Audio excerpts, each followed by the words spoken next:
இந்த உலகத்திலே இந்தியாவில் மட்டும்தான் பார்த்தீங்கன்னா அதிகமான பழமை வாய்ந்த கோயில்கள் இருக்கு.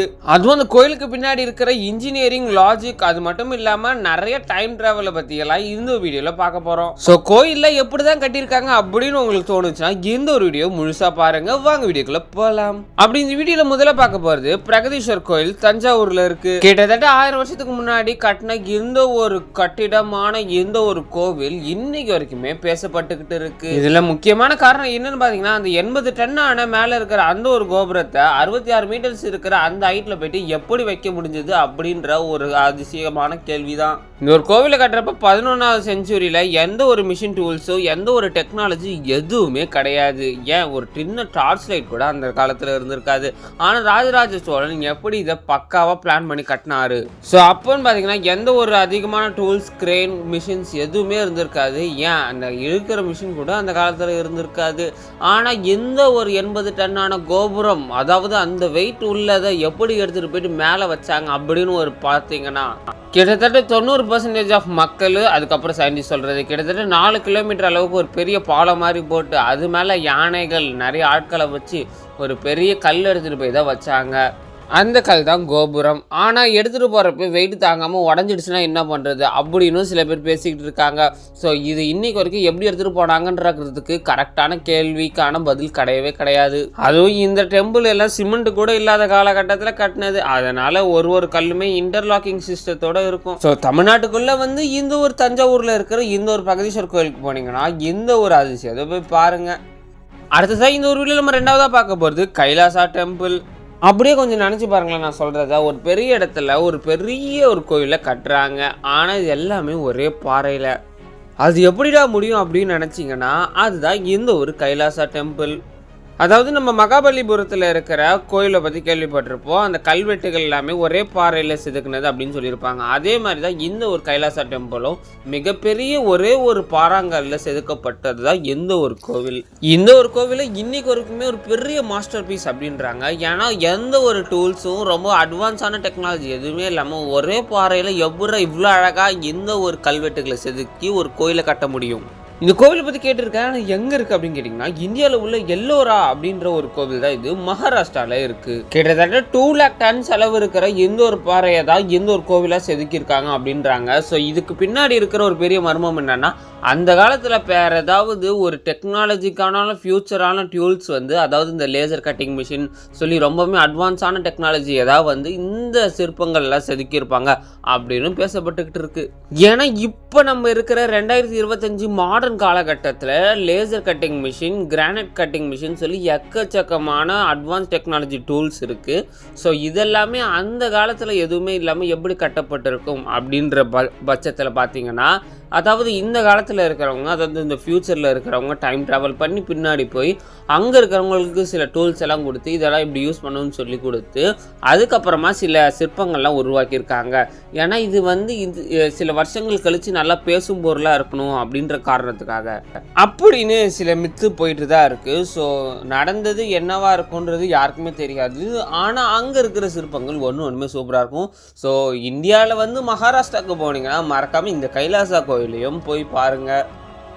அடுத்ததான் இந்த வீடியோவில் நம்ம 3ஆவதாக பார்க்க போகிறது கோனார்க் சன் டெம்பிள். ஒரு கோவிலுன்றது வழிபடுறதுக்கு மட்டும் இல்லாமல் அதுக்கு பின்னாடி இருக்கிற அதிசயங்கள், அற்புதங்களை பார்க்கறதுக்கு தான். ஸோ கோனார்க் சன் டெம்பிள் அப்படின்னா என்னன்னு பார்த்தீங்கன்னா, இந்தியாவில் உள்ள எந்த ஒரு டெம்பிள் ரொம்பவுமே வித்தியாசமானது. இது தூரத்துலேருந்து நீங்கள் பார்த்தீங்கன்னா மிகப்பெரிய தேர் கொண்ட ஒரு பெரிய டிசைனை கொண்டு தான் இந்த ஒரு கோவில் அமைந்திருக்கும். இந்த கோவிலை சுற்றி கிட்டத்தட்ட 24 சக்கரங்கள் இருக்கும். இது எதுக்குன்னு பார்த்தீங்கன்னா, இந்த ஒரு கோவில் நம்மளோட டைமை ரிப்ரசன்ட் பண்ணுறதுக்காக. ஸோ ஒரு கோவிலில் இருக்கிற ஒரு வீல் நம்மளோட 24 மணி நேரத்தை கணக்கு பண்ணி கரெக்டாக சொல்லும். ஸோ இதுக்கு பின்னாடி இருக்கிற சயின்ஸ் அண்ட் மிஸ்ட்ரிஸ் எல்லாமே பார்த்திங்கன்னா வேறு லெவலில் இருக்கும். நம்ம தாட் ப்ராசஸை எங்கேயோ கொண்டு போகும். இந்த கோவிலை கட்டுறப்ப நம்ம கையில் வாட்ச் கூட இருந்திருக்காது. ஆனால் இதெல்லாம் எப்படி பக்காவாக பண்ணாங்கன்ற எந்த ஒரு பிளானிங்குமே இல்லாமல் எப்படி இப்போ நம்ம பார்க்குற டைமுக்கோ அப்போ காட்டின அந்த ஒரு வீலுக்கான டைமும் எக்ஸாக்டாக இருக்கும். ஸோ இதுதான் இதோட மர்மமானு கேட்டிங்கன்னா அதுவும் கிடையாது. இந்த கோயிலில் பல வருஷங்கள், நூற்றாண்டுகளுக்கு முன்னாடி அங்கே ஒரு கடவுள் இருந்திருக்கு. அதாவது ஒரு கடவுள் சிலை. அந்த ஒரு சிலை திடீர்னு பார்த்தீங்கன்னா ஒரு நாள் நல்லா அப்படியே காற்றுல மிதந்துக்கிட்டு இருக்குது. அதாவது எந்த ஒரு தூண், அதாவது எந்த ஒரு கயிறு எதுவுமே சப்போர்ட்டே இல்லாமல் அது அந்தரத்தில் பறக்குது. இதை பார்த்து நிறைய பேர் அப்போ கோயிலில் இருக்கிறவங்க பயங்கரமாக ஆச்சரியப்பட்டாங்க. இதுக்கான காரணம் என்ன, கடவுளா என்ன சக்தியா அப்படின்னு எதுவுமே தெரியல. ஆனால் சில சயின்டிஸ்ட் ரிசர்ச்சர்ஸ் என்ன சொல்லியிருக்காங்க, அதுக்கு மேலே, அதாவது இந்த கோபுரத்துக்கு மேலே பெரிய மேக்னெட் வச்சுருக்காங்க. அது வந்து ஒரு இரும்பால் செய்யப்பட்ட ஒரு கடவுள் சிலை.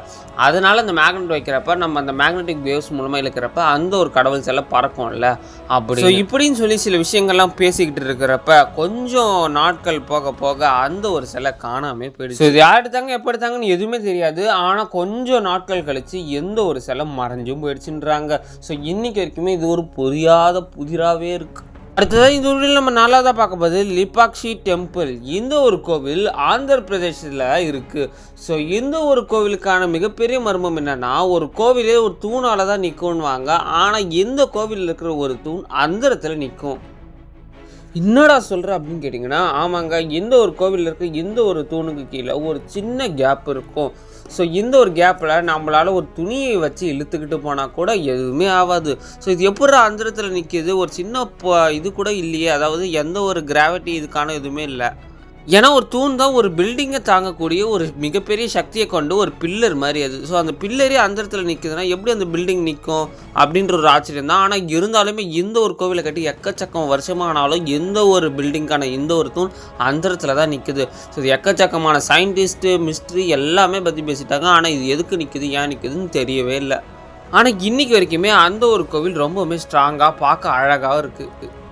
ஸோ அடுத்ததாக இந்த ஊரில் நம்ம அஞ்சாவதாக பார்க்க போகிறது விருப்பாக்ஷா டெம்பிள். 1300 வருஷத்துக்கு முன்னாடி ஒரு மிகப்பெரிய கதையை கொண்டது தான் இந்த ஒரு விருப்பாக்ஷா டெம்பிள்.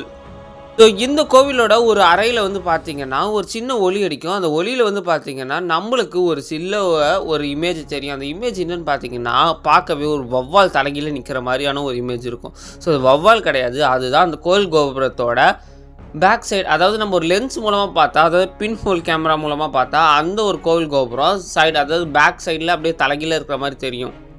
இது ஏதோ அங்கே இருக்கிற லைட்டு, அந்த சன்லைட்லாம் வச்சு ரிஃப்ளெக்ட் ஆகி வருது. ஆனால் இந்த ஒரு கோவில் கோபுரம் பார்க்கவே தலைகீழ, அதாவது ஒரு புதிய இதில் இருக்கும். ஏன்னா அந்த கோயிலில் லென்ஸ் கூட கிடையாது. ஆனால் அது எப்படின்னு பார்த்தீங்கன்னா, இந்த கோவிலில் வந்து இந்த கோபுரத்தில் வந்து பார்த்திங்கன்னா நடுவில் வந்து கொஞ்சம் கேப் இருக்கும். ஸோ அந்த ஒரு கேப் மூலமாக ஒரு வெளிச்சம் பட்டு தான் எந்த ஒரு காட்சி நம்மளுக்கு கிடைக்கிது. அதாவது ஒரு சயின்டிஸ்ட் ரிசர்ச் பண்ணுறதுக்கான லென்ஸ் மூலமாக கிடைக்க வேண்டிய ஒரு ஆப்ஜெக்டை நம்மளால் அந்த கடவுள் கொடுக்குற ஒரு சன்லைட்டும் அந்த கோபுரத்து மூலமாக வர ஒரு சின்ன ஒரு கேப் மூலமாகவும் நமக்கு இந்த ஒரு ஆப்டிக்கல் இல்யூஷன் இமேஜ் கிடைக்கிது. இது எப்படி கிடைக்கிது, ஏன் கிடைக்கிதுலாம் தெரில. ஆனால் எப்படி பார்க்குறப்போ ஒரு புது விதமான ஒரு இது கிடைக்கிது, அதாவது ஒரு எக்ஸ்பீரியன்ஸ் மாதிரி. ஸோ இந்த மாதிரி எக்கச்சக்கமான விஷயங்கள் நம்மளோட இந்தியாவில் சூழ்ந்துருக்கு. ஸோ இதே மாதிரி நிறைய விஷயங்களை நீங்கள் தெரிஞ்சுக்கணும், எக்ஸ்ப்ளோர் பண்ணணும்னு நினச்சிங்கன்னா மறக்காமல் நம்ம சேனலை சப்ஸ்கிரைப் பண்ணி, இந்த வீடியோ பிடிச்சிருந்தால் லைக் பண்ணி ஷேர் பண்ணி சப்ஸ்கிரைப் பண்ணுறேங்க.